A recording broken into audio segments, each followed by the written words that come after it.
ഒരു മഞ്ഞുള്ളൊരു രാവിലെ വീടിൻ്റെ പുറകുവശത്തുള്ള കാലിത്തൊഴുത്തിൽ ഭയങ്കര ഒച്ചപ്പാടൊക്കെയാണ്. പ്രത്യേകിച്ച് ആ പ്രദേശത്തുള്ള ഇത്തിരി സാമ്പത്തികമായിട്ട് ഉയർച്ചയുള്ള കുറേ ആൾക്കാർ, അതേപോലെ തന്നെ അവിടെ അറിയപ്പെടുന്ന വ്യക്തികളൊക്കെ ഈ കാലിത്തൊഴുത്തിൻ്റെ അവിടെ വന്നിങ്ങനെ പോകുന്നത് നടന്നുകൊണ്ടിരിക്കുവാണ്.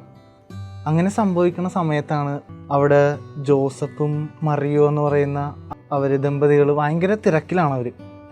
കാരണം ഒന്ന് മാത്രമാണ്, അവരുടെ നവജാത ശിശുവിനെ കാണുവാനായിട്ട് ആൾക്കാരുടെ തിരക്കാണ്.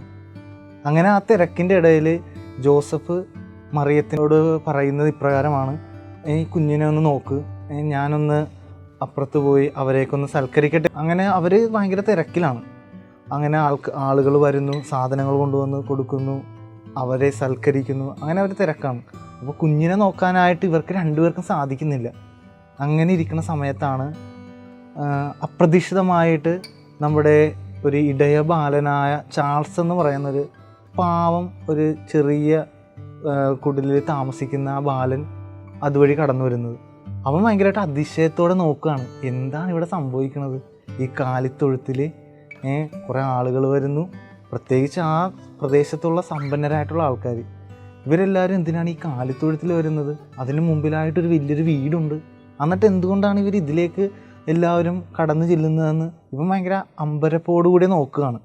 അങ്ങനെ ഇവൻ അവിടെ നിന്നൊരു ചേട്ടനോട് ചോദിക്കുകയാണ്, ആ കാലിത്തൊഴുത്തിൽ എന്താണ് നടക്കുന്നതെന്ന്.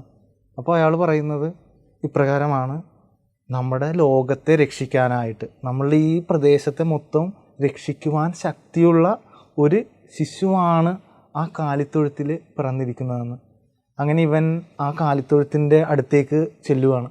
അവിടെ ചെല്ലുമ്പോൾ ഇവൻ കാണുന്നത് ജോസഫ് തൻ്റെ കുഞ്ഞിനെ മറിയത്തിനെ ഏൽപ്പിക്കുന്നതാണ്. എന്നിട്ട് മറിയത്തിനോട് പറയുന്നത്, നീ ഇനി കുറച്ച് നേരം കുഞ്ഞിനെ നോക്കാമെന്ന് പറയുന്നു.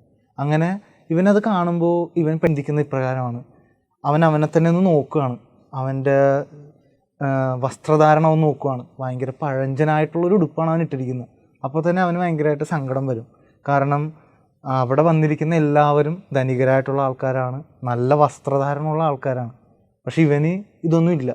അപ്പോൾ ഇവൻ വിചാരിക്കും, എന്നെപ്പോലുള്ളൊരു വ്യക്തി അങ്ങോട്ട് കടന്നു ചെല്ലുമ്പോൾ തന്നെ അവരാരും എന്നെ അംഗീകരിക്കില്ല. അപ്പോൾ എനിക്ക് ആ രക്ഷകനെന്ന് പറഞ്ഞ ആ ശിശുവിനെ കാണാൻ സാധിക്കില്ലല്ലോ എന്ന് ഭയങ്കര സങ്കടത്തോടെ അവനിങ്ങനെ ഇരിക്കുവാണ്. അങ്ങനെ സങ്കടത്തോടെ അവൻ ആ കാലിത്തൊഴുത്തിൻ്റെ ഒരു സൈഡിലായിട്ട് ഇങ്ങനെ നിൽക്കുമ്പോൾ കുഞ്ഞിനെ എടുത്തുകൊണ്ട് ഇങ്ങനെ നടക്കുവാണ്. ഇവൻ്റെ അടുത്തേക്ക് മറിയം വന്നുകൊണ്ട് ആ കുഞ്ഞിനെ കയ്യിലോട്ട് കൊടുക്കും. കയ്യിലോട്ട് കൊടുത്തിട്ട് ഇപ്പോൾ വരാമെന്ന് പറഞ്ഞ് അങ്ങോട്ട് പോകും. അവൻ ഭയങ്കര സ്തംഭിച്ച് നിൽക്കുവാണ്.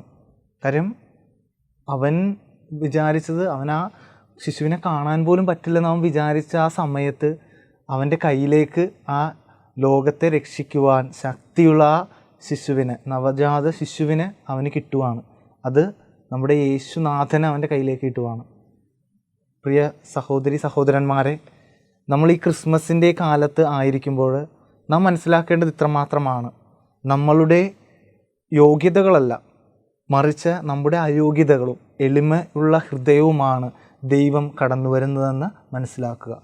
എല്ലാവർക്കും ക്രിസ്മസിൻ്റെ പ്രത്യേക ആശംസകൾ നേരുന്നു.